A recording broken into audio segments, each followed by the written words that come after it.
Robert Louis Wilkins, The First Thousand Years, Yale University Press, 2012.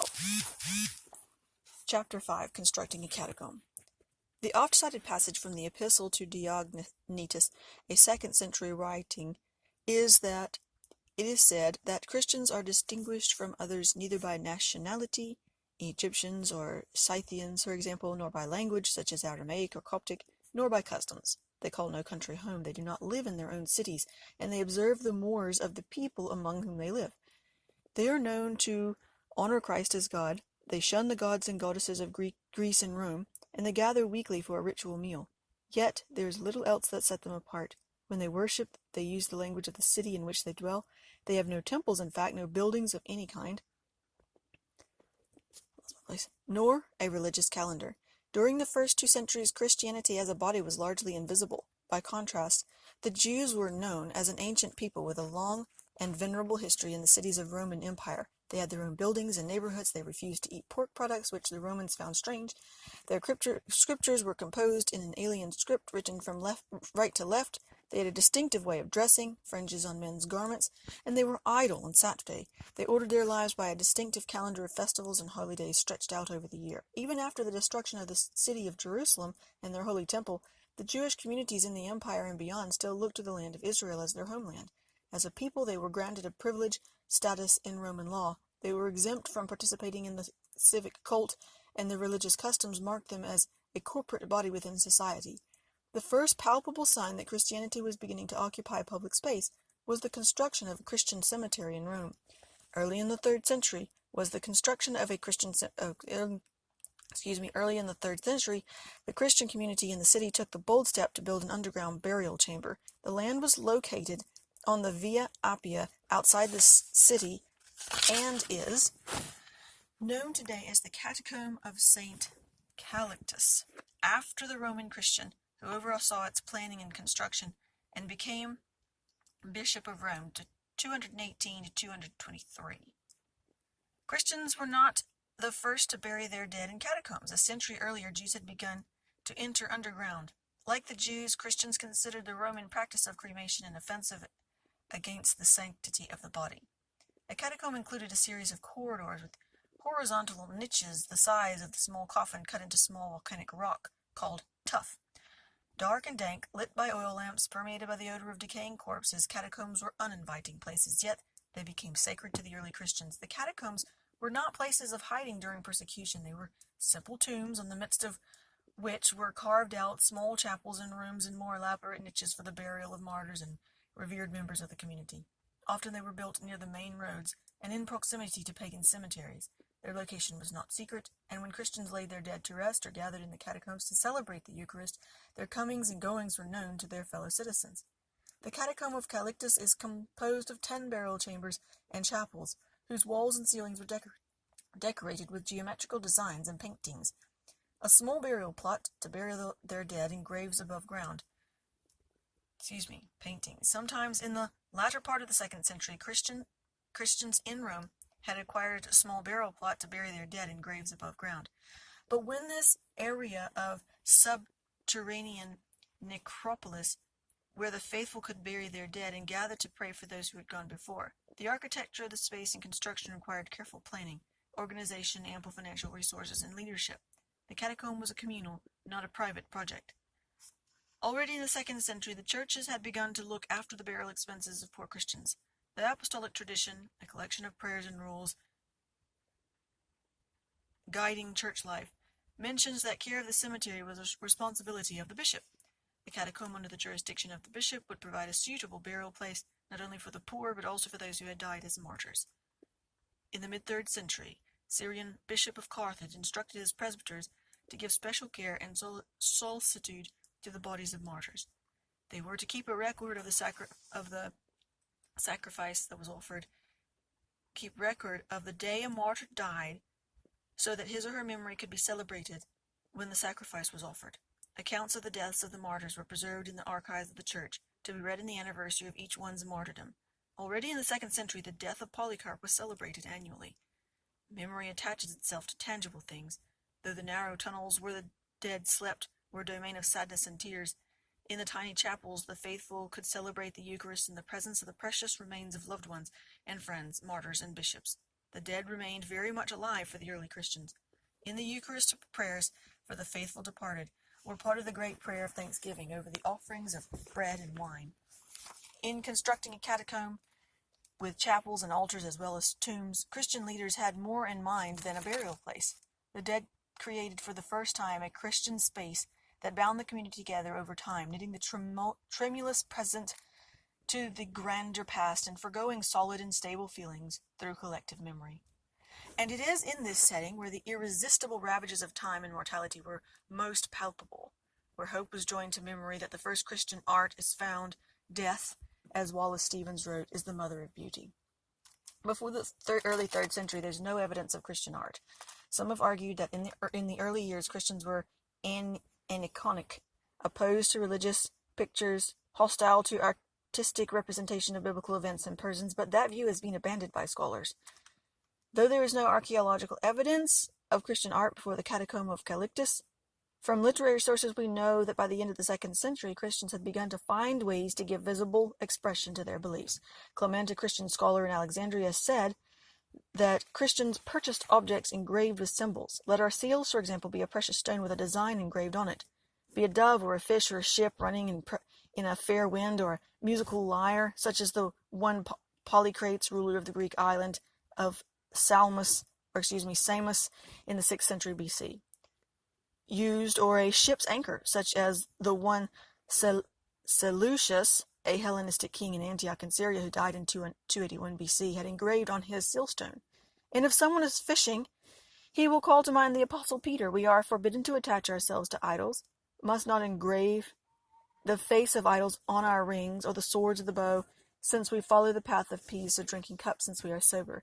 Many licentious people carry images of their lovers and favorite prostitutes on their rings.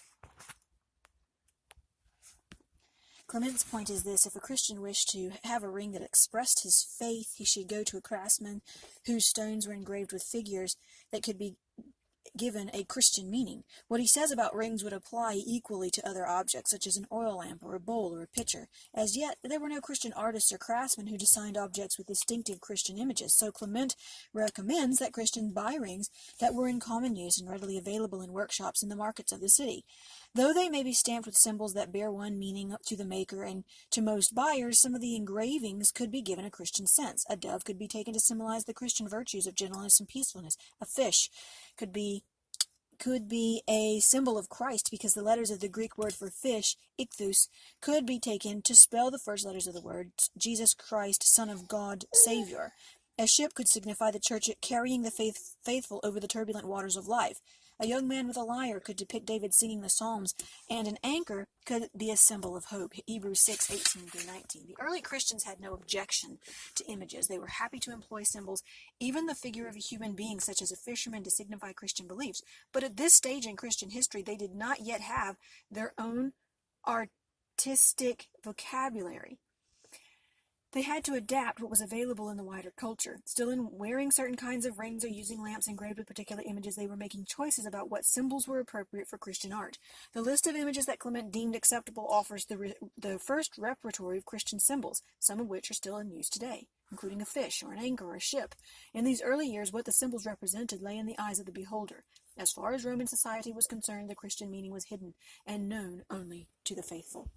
What Clement describes with respect to personal and household objects is replicated in a larger scale in the ceiling decorations of the Catacomb of Callictus.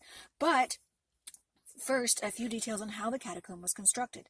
After the plans were in order, diggers were employed to excavate under the earth, build staircases and passageways, cut out the locally burial places, construct rooms and galleries. Then plasters were brought in to cover the ceilings of the rooms to be decorated. The rooms were often square with a slightly domed ceiling, designed so that the center of the dome would be the central focus of the chamber. Painters divided the ceiling with colored lines to create a series of symmetrical frames that could hold pictures or other decorations of birds, flowers, baskets, fruit vases. The ceiling designs, casual drawings added as an afterthought. Just as Christians had to decide which symbols were appropriate on rings or lamps, so those who commissioned painters for the catacombs had to decide which little precedent has guide, which images were fitting for a space consecrated for Christian use. One of the most prominent figures in the catacomb is a young man carrying a lamb on his shoulders. To later Christian eyes, this image represented the Good Shepherd of the Gospel of John. But the figure of a shepherd carrying a sheep was well known in Greek and Roman painting and sculpture long before the rise of Christianity, and can be found centuries earlier in sculptures from the Fertile Crescent, called the Creophorus, or lamb or ram bearer. To the Greeks and Romans, it represented the virtue of the philanthropy or care for others. On one ceiling in the catacomb, there are two shepherds in subordinate positions. Were the figures a representation of Christ as the Good Shepherd, one would expect there to be only one shepherd. In choosing to paint two shepherds on the ceiling of the chamber in the catacomb, it is possible Christians wished to show that they, like others in society, practiced philanthropia, or care for others, perhaps giving the virtue a Christian meaning by interpreting it as agape love of neighbor. On another ceiling in the catacomb of Callictus, however, the figure of the shepherd is placed in the central medallion. This may suggest that it depicts Christ as the Good Shepherd. Tertullian, a Latin writer from Carthage in North Africa, says that the Eucharist Christians used cups engraved with the figure of the shepherd. He interprets the shepherd as a representation of Christ the shepherd, who leaves the 99 sheep to seek out the one who was lost. The figure of the shepherd carrying a sheep also appears on terracotta oil lamps, a large number of which were produced in central Italy in the years between 175 and 225, when the catacomb of Callictus was being constructed. We cannot be certain that Christians purchased these lamps, but the rise in production of shepherd lamps at this time is intriguing and makes one wonder if Christians bought them for the same reason they bought rings with the image of a dove. They were beginning to experiment with different ways of giving visual form to their faith. A particularly provocative example of such experimentation in the catacomb of Callictus is a painting of the Greek singer Orpheus with a lyre, clothed in a short tunic, wearing a Phrygian cap, and surrounded by wild beasts. In Greek myth, Orpheus had a voice of such sweetness that no one could resist his melodies. He met and wooed the young maiden Eurydice, but their joy was brief. Shortly after they were married, she died from a serpent's bite. Determined to free her, Orpheus went down into Hades, and so charmed the netherworld with his singing that he won her release, on the condition that on his return he would not look back at her. At the very end of their journey back to earth, however, he did look back to see if Eurydice was behind him, and he lost her forever. So he forsook the company of human beings and retired into the woods near his home in Thrace, northern Greece, where his mournful song enchanted the trees and rivers and tamed the wild animals. Why Christians should be attracted to the myth of Orpheus is a mystery. Christian writers seldom drew on ancient myths to interpret the person of Christ, but Orpheus and Christ was fitting. He knew the Greek myth well and calls Orpheus a skilled master of his art who pacified wild beasts by the power of his song. But, writes Clement, Christ's new song is able to tame the most intricable of all animals, man. It is possible that Orpheus entered Christian iconography via Judaism, which pictured King David, the singer of the Psalms, as Orpheus. What is certain is that the myth of this gentle man who could bring peace through song appealed to Christians. It is a particularly bold example of Christians adapting a common artistic image for their use. Another figure that appears in the catacombs is the orant, a standing male or female figure with hands uplifting in a gesture of praise. This is the same gesture one sees today in some churches when the Our Father is recited. In Roman art, the orant was a symbol of piety or devotion to the gods. Again, we cannot be sure why Christians saw in the figure, or even whether it served as anything more than a form of decoration, but it is possible they adapted it, because it signified devotion not to the gods, but to the one God. An early charge against the Christians was that they were superstitious, and in the minds of the Romans the opposite of the superstition was piety. Justin Martyr, a 2nd century apologist, one who wrote in defense of Christianity, addressed a treatise to the Emperor Antonius Pius, in which he argues that Christians, like the Romans, are pious and virtuous. The adoption of the orant may have carried a similar message, this time in a work of art rather than in words. From these images, the lamb-bearer, the orant, and Orpheus, we learned that the first Christian art drew on familiar and conventional models drawn from Roman art, yet they were turned to new ends by those who chose them to decorate a Christian burial place. Context is everything, and the meaning depends on associations made by those who planned them and prayed in rooms decorated with them. The catacomb was not a museum where people wandered about to gawk at unfamiliar figures. It was a sacred space that displayed images whose meaning was familiar. The Christians who came there did not have to be told what they meant. Had we only the images of the shepherd, the orant, and the Orpheus, the catacombs would tell us little more than what we learned from Clement's remark on what kind of seals to purchase. But there was more to the art of the catacombs than these figures illustrate. Callictus and his advisors also commissioned pictures that depicted persons and the stories from the Bible. The prophet Jonah is represented 4 times in the catacomb of Callictus, for example, and appears often in other catacombs. Most often the story of Jonah is told in a series of pictures. First, there is an image of Jonah being cast overboard from a ship. To the left, the pictures run from right to left. Jonah is being eaten by a sea monster, and final scene has him reclining under the broom tree.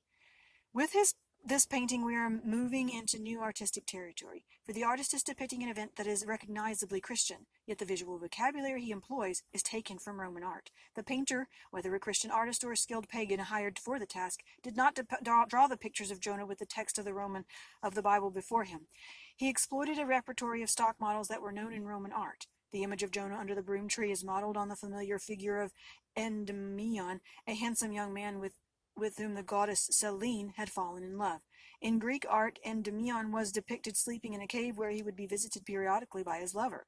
Christians adopted the image of the sleeping Endymion and used it over and over in paintings in the catacombs and on Christian sarcophagi, stone coffins. In choosing what should appear on the walls or ceiling of the catacomb, they had to decide which of the many stories from the Bible would be depicted, and which models from Roman art served that end. The figure of Daniel in the lion's den also appears in the catacombs of Callictus. Here too, as in paintings of Jonah, the artist did not work directly from the text of the scriptures. He drew on a familiar model of a heroic figure, a handsome young man, and added 2 lions to suggest the biblical account. The painting invokes the story of Daniel, who flaunted the king's decree by praying to the God of Israel. For his insolence, Daniel was cast into a den of lions, but miraculously delivered by God's intervention. The Christian painting is not a portrait of a heroic individual, but the depiction of a biblical story. Though Christians used symbols, they were subordinate to the representation of events and persons.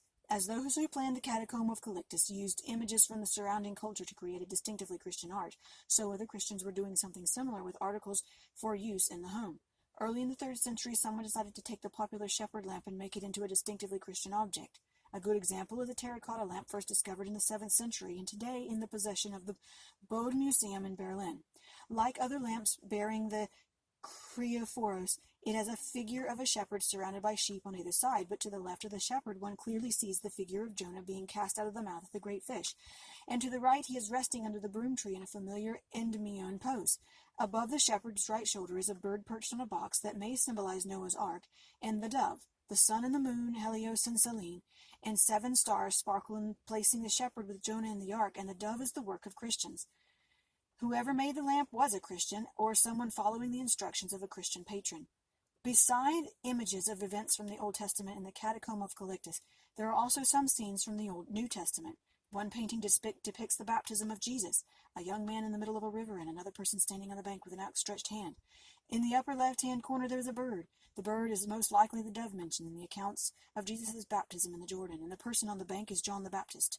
In other catacombs there are depictions of the multiplication of the loaves and fishes and the wedding of Cana, Jesus and the woman at the well, the raising of Lazarus, which is not found is any depiction of the crucifixion. It was apparently too degrading to be pictured in Roman society. The earliest known representation of the crucifixion is found on the wooden doors of the church in Santa Sabina in Rome in the mid-5th century. Neither do we find facial portraits of Christ like those familiar from latter Christian art, or images of the Virgin Mary and the child Jesus. So we are very much at the beginnings of Christian art, and the significance of the catacomb of Callictus lies as much in the project itself as in the paintings found on the walls and ceilings. A cultural event of some importance was taking place, wrote the art historian Paul Corby Finney. For we see here a transition from models of accommodation and adaptation that were material and visible to a new level of Christian identity that were palpable and visible. For the first time, Christians were beginning to create a material culture, something that is tangible, occupies space, is public, though underground, and recognizably Christian. Art was an essential part of this endeavor. Few decisions were more momentous for the history of Christianity and Western civilization than the emission of religious images on the walls of the catacombs. In the 4th century, when Christians began to build churches, images assumed a prominent place in their decoration, and the centuries that followed, pictorial art would adorn church buildings in East and West by depicting events and persons from the Bible. Christians introduced a fresh subject matter to ancient art that would displace the stories and the heroes that had dominated artistic work for centuries. One need only visit a modern museum. Nope, lost my place. I had to look at the phone. And walk from a gallery displaying Greek and Roman art to rooms dedicated to early Christian art to see how radical and enduring this transformation was. Christianity was beginning to introduce into the public life of the city a development some found offensive. The Carthaginians resented that Christians had their own cemeteries. No places here in our city for Christians, they said. The time was still far off when Christians could construct spacious buildings offering large panels for the display of Christian art, but the emergence of a Christian material culture in the early 3rd century is a first step along that road.